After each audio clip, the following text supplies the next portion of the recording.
Yo, what's up everyone, and welcome to episode 8 of Mundo's news program. I'm recording this on May 24th, 2023. I'm your host, Mundo Carrillo. I hope you guys are doing well. My people in Texas, I hope you guys are doing well today, man. Today is the 1-year anniversary of the shooting at Robb Elementary in Uvalde, Texas, where 19 students and 2 teachers were killed. So yeah, I mean, I know people are still grieving that one. I can't believe that was already a year ago. It really doesn't feel like it was that long ago. Yeah, that one sucked. That one really sucked. I remember I was going to do a podcast about that week, and I didn't. I just couldn't do it. I just didn't want to do it.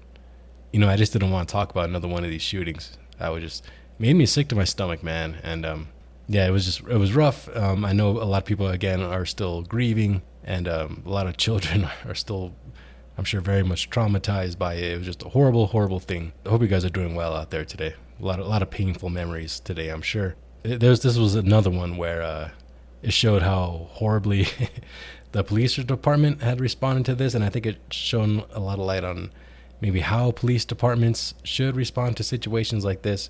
I know the defense was that you don't want your officers to get hurt, but at the same time, I know this is easy for me to say, but if you're not willing to sacrifice yourself for children as a police officer, then who are you willing to sacrifice yourself for? And again, I know that's easy for me to say, but those officers clearly weren't just willing to put it on the line for children that day. You know what I mean? I think they were out there for 77 minutes before they breached the classroom. Like, that's a long time. You could almost watch a movie in that amount of time. And I know the police chief got fired pretty much almost immediately. Other officers got fired as well. Some officers got hired at other police departments, and they're still working in law enforcement. Yeah, I know the shooting that took place in Nashville earlier this year at that elementary school. The cops went in. I saw the lapel camera video, as a lot of you guys did too, I'm sure. They just went in. They did their tactical thing through the hallways with their guns drawn, and they took out the shooter right away. I don't even know if it was a minute, maybe a little more than a minute. But I know they got commended for how they handled that situation. And I think a lot of police departments looked at Uvalde and they knew they didn't want to be criticized like that. They didn't want to, be put on the spotlight like that for a bad thing, for how they didn't react. And I think other police departments took note. And yeah, shout out to Uvalde, man. You guys are strong. You guys are super strong. No, Tina Turner, music legend Tina Turner, passed away today at the age of 83. I mean, I wasn't like big. Like, I don't have like a Tina Turner playlist on my Spotify or anything, but she was a legend, man. She was obviously a legend. Sad times today. She was 83 though. It seems like, I don't think a cause of death was released yet. I know the news kind of just broke today. We'll see what her cause of death was, but the age of 83, I think it's safe to say she probably lived a good, healthy life. I know there were some tumultuous times in the past, for sure. If you made it to 83, man, legend. Rest in peace to the legend. So Fetty Wap, rapper Fetty Wap, was sentenced to 6 years in prison today, federal prison, for drug trafficking. I did an episode about this in the past, but just to kind of remind you guys, he had conspired to distribute more than 100 kilos, that's kilograms, of heroin. Sorry. He conspired to distribute more than 100 kilograms of heroin, fentanyl, and other drugs on Long Island and New Jersey. Him and his co-conspirators got the drugs on the West Coast and used U.S. Postal Service trucks with hidden compartments to transport them to the East Coast. So the USPS drivers were involved as well. And as I'm reading this, I don't know what happened to those guys. What happened to any U.S. Postal Service drivers who were involved? Interesting. That's a vast conspiracy, man. That's pretty.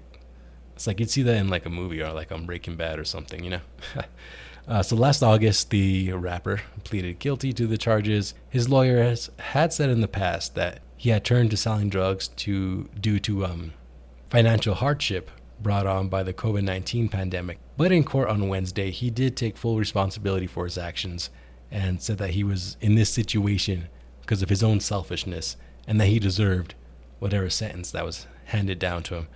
So Fetty Wap, man, the trap queen guy, he was pretty big back in the day, I remember. I don't really listen to his stuff either. I wasn't really into the whole trap thing, but I remember him being pretty big. I think my brother had met him. Is that true, Daniel, if you're listening? Because I know he used to work at a hotel in Albuquerque where a lot of people would stay, actually. And I think he said I want to say he met him. I don't know. I'll have to double check that. But anyways, hard time for Mr. Wap. Okay, let's move on to the big topic of the week, guys. And that is the debt ceiling limit, or whatever you want to call it, that the U.S. is facing right now. So as of Wednesday evening, no deal had been reached for increasing the national debt limit. So the U.S. government is running out of money to pay its bills. In fact, Treasury Secretary Janet Yellen said that the government could run out of money as soon as June 1st. Other analysts and financial smarty pantses have said that it could be more like June 8th or 9th that the government would actually run out of money, but Janet Yellen has been firm on the June 1st thing, like the limit needs to be raised or else we're going to run out of money and default. The U.S. might actually default on its debt. And if the U.S. defaults, it could send our economy into a recession and have a huge impact on the global economy. In fact, a lot of news articles I read about this as I was researching use words like chaos and, just made it seem like Armageddon was going to happen if this debt limit wasn't raised. I believe it. I know I don't understand much about economics. In fact, I'm pretty dumb when it comes to economics. I hope you guys appreciate the fact that I did a lot of research for this topic. All right, did it for you guys. But yeah, I imagine chaos and all that rhetoric seems strong, but I think it's probably pretty accurate. Obviously, that's no good. A lot of Americans could lose their jobs, so I'm freaking out, man. Yellen said that the Treasury could be getting some revenue in mid-June, but the chances of surviving until then are slim.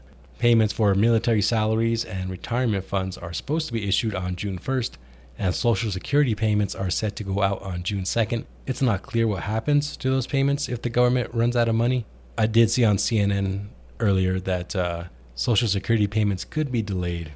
So that's something that could have a pretty immediate effect on people if people rely on that to pay their rent, to buy groceries. And that's just a little over a week away. The debt ceiling, or the debt limit, is the agreed upon limit that the government can be in debt, as that's pretty self-explanatory. Now, it's normal for the government to raise the debt ceiling. It's happened several times in our history. Democrats want to raise the limit, of course.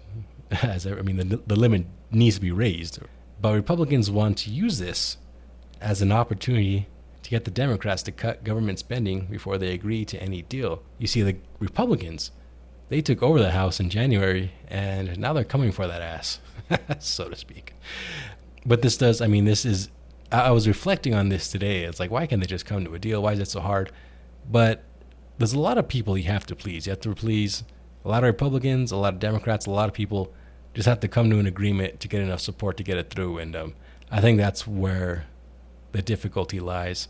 And, unless these guys want to be the first people in U.S. history to cause the country to default, I think they will come to a deal. I've come to understand by now when something this dire has a deadline that they do come to a deal. There hopefully won't be chaos and economic turmoil. But yeah, it's just one of those classic, like, Democrats want to increase spending, Republicans want to cut spending, and now they're at a tug of war over it. So yeah, been there, done that. But of course, it is kind of scary especially if you receive Social Security payments and you don't know if you're going to get your check on June 2nd. Or if you rely on your military payments, you don't know if you're going to get your check on June 1st. So I could see you being pretty stressed over that. So just to kind of explain why this could be bad, if the U.S. reaches its debt limit, then it can't sell more bonds. When you buy a bond, the government agrees to pay you back and then some later, right? So it's basically like a loan for the government, right? But they can't sell more bonds and increase their debt if they reach the debt limit, right? It's kind of like when you reach your credit card limit. The value of the bonds could then drop, which would have a big effect on the global economy because trillions of dollars actually in assets around the world are tied to the value of U.S. bonds. I'm sure I'll have an update on this next week, guys. I'm scheduled to record the next podcast on May 31st, which is the day before this deadline. So, or at least the deadline that Janet Yellen said we would run out of money on. So I'm sure they'll come to a deal, as I said. Don't take my word for it. I don't know. But I'll have an update for you guys, I'm sure, next week. Hopefully it's a good one. All right, folks, that is about all for this week. I appreciate you guys listening. Thank you to the Patreon supporters, Daniel, Tony, Andres, and Emily. I love you guys. Until next time, my name is Mundo, and I'm out. Peace.